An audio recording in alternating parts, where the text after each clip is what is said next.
Hey YouTube, welcome back to EagleX and we're coming at you with another piece of Gundam card game content. Now, most of you guys understand that next set, GDO2, we will be receiving a brand new color in purple, but also a brand new keyword in Suppression. And so, for this video, we'll be taking a quick break from the entrapments of the GDO1 meta, and we will be back because I know a lot of you guys are trying to tighten up for your new type challenges that are going to actually be cropping up in the next month or two.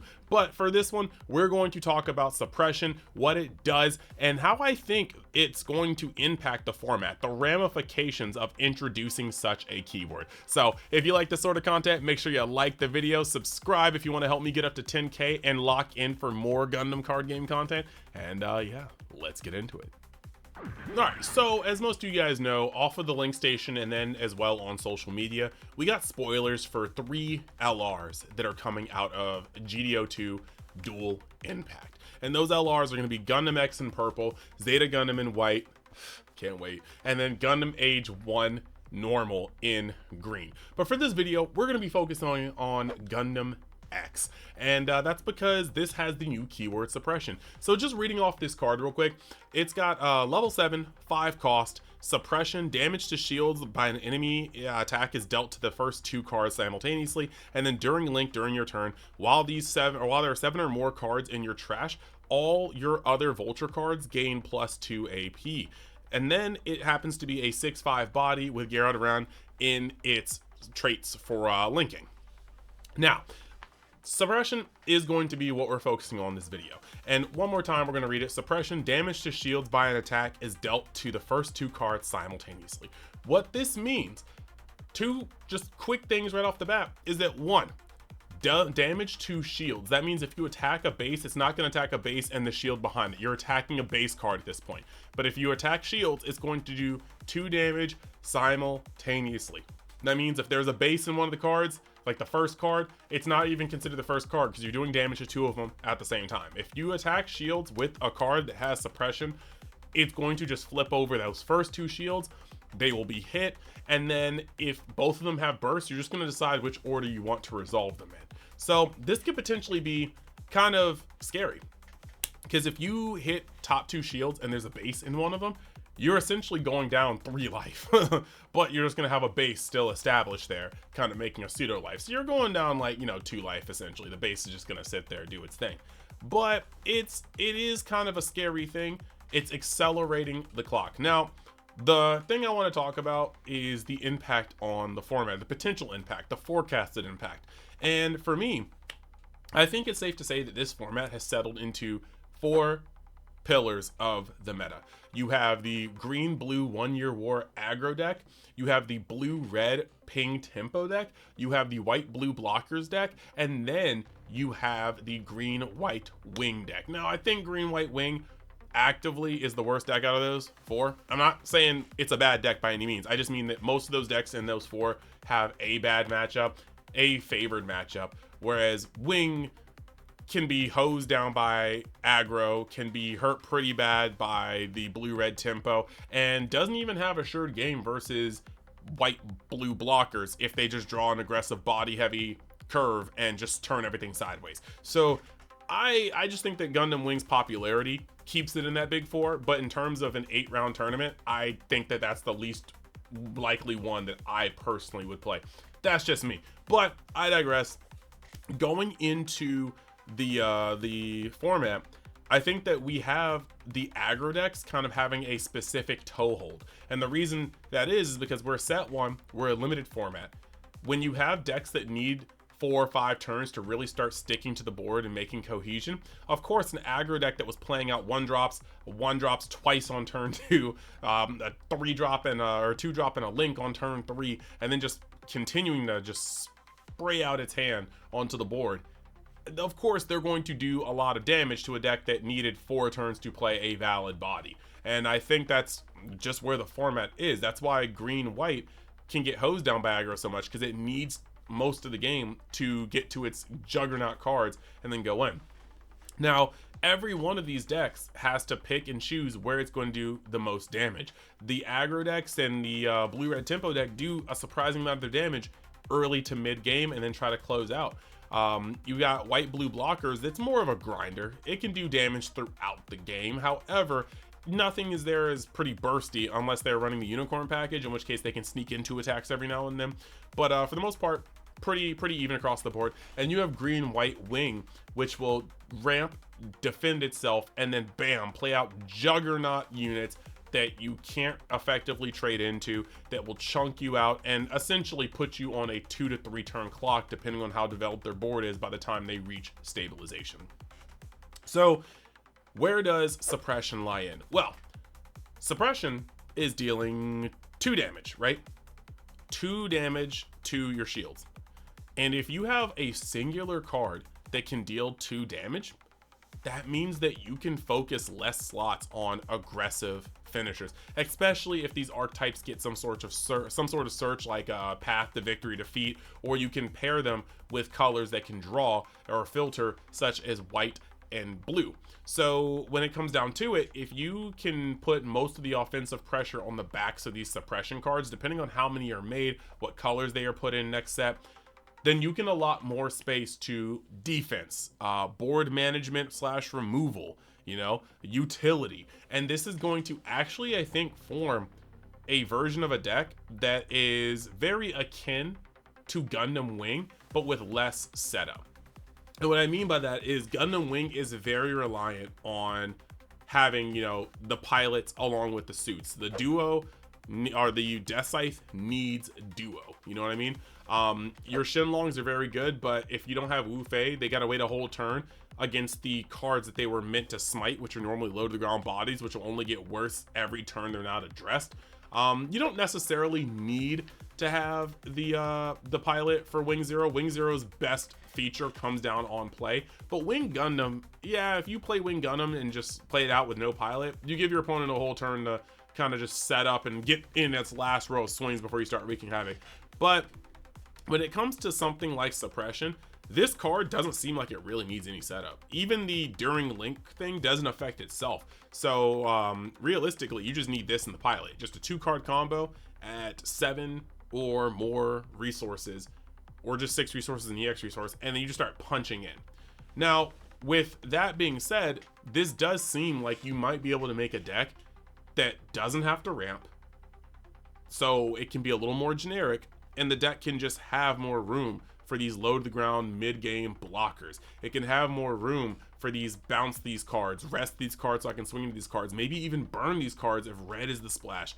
But with a deck, they can focus on just cultivating its hand, removing cards from board and keeping itself healthy, and then chunking you out with suppression. We may see a brand new archetype be born into this game, like a true control deck, a true deck that just tries to control the flow of the game and then close it out with these double striking suppression units. And I think that that actually is something that could very well be in our future. So yeah, I want to talk even deeper about what I think suppression could change the meta for. Still watching? What am I talking about? You're literally hearing me right now. All I want to say is, if you're still here, that means you probably like the content, in which case I would implore you once again just to like the video, subscribe, and join the EagleX fam. And if you're really feeling down with the content, maybe even go over to Universe X, my second channel, where I pretty much game, nerd out, talk about anime, manga, anything I can't do on the card game channel. All right, let's get back to the TCG content. So when it comes over to suppression, I think that if suppression becomes a valid way to play the game, a valid keyword that we put in as many decks as we possibly can, like if your color has suppression, you need that card in there, you need to build around that card. I think that one of the first cards that immediately starts gaining more value are blockers. Blockers will prevent the damage from going to your shield, therefore giving you a longer lease on life. And if they can't get rid of your blocker or rest it, then that just means that they can't swing with their suppressor unit yet, suppression unit, and they have to figure out a way to nullify your blocker beforehand. This could allow a lot of decks like white blue blockers to become even more important in the meta than they currently are, and it also allows the splash of white to be even more devastating than it currently is because of these awards, the Ilfris, the Ales, the Freedoms, and maybe even more blockers to come. This is going to be a very, very, very important factor, I think, into making this keyword manageable. But the other type of card that I think will become just as like relevant or more relevant will be bases. Right now, most decks that are in the mid-range area run about 4 bases. Sometimes people will even want to try to run 5, but I think that once you get over 5, it's kind of egregious. However, you have a lot of aggro decks not even running 1 base. And I will tell you, if we do see a future Purple X deck that runs this Gundam X at 4, focusing around the vultures, but also running maybe white, and constantly bouncing your cards, constantly sitting here with blockers on board, maybe even running a strike package that with Kira so they can just start eating your low to the ground weenies. This may make a game where you just get walled for most of the game, and then all of a sudden Gundam X comes down, takes 2 of your shields.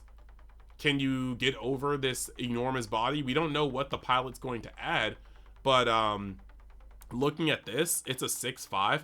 I wouldn't be surprised if the pilot was like a 1-2 just to make it a clean 7-7, and then that is going to require a lot of work from an aggro deck outside of certain pairings. But if blockers are going to be the thing, if defensive cards like maybe like things like Unforeseen Incident become more popular, then you have the ability to potentially keep this guy alive till next turn to where it can take 2 more shields. And this is going to be a huge reversal of tempo that's going to put your opponent on a clock. And so I do think that with blockers and bases coming out, because again, if they hit the base, it's only killing the base. Blockers and bases going up, more room for potential tech. I think this could lead to a drop in aggro and a rise in mid-range, because a mid-range deck is going to be able to remove, rest, and attack, or bounce blockers. It's going to have a lot more utility for the board, maybe more hard breach, maybe all sorts of things that's going to allow you to really attack this sort of control deck essentially, and hopefully beat it to the punch. And also a deck that builds itself up trying to be extremely defensive and then trying to take out all of your life in a couple of goes really isn't going to be the most offensive deck. Look at Gundam Wing. That is essentially in a different route. That's the essential plan for Gundam Wing. Really just defend myself, play out these massive Operation Meteor bombs, and then put you on a 2 to 3 turn clock. Mostly it's 3 to 4 turns, because sometimes you can get up to that part of the game with very little shields taken, and then they just know that you can't get rid of their stuff. They have big blockers on board. They can kind of control your board with Wing Zero and Death Scythe and Duo and really just push you in from there.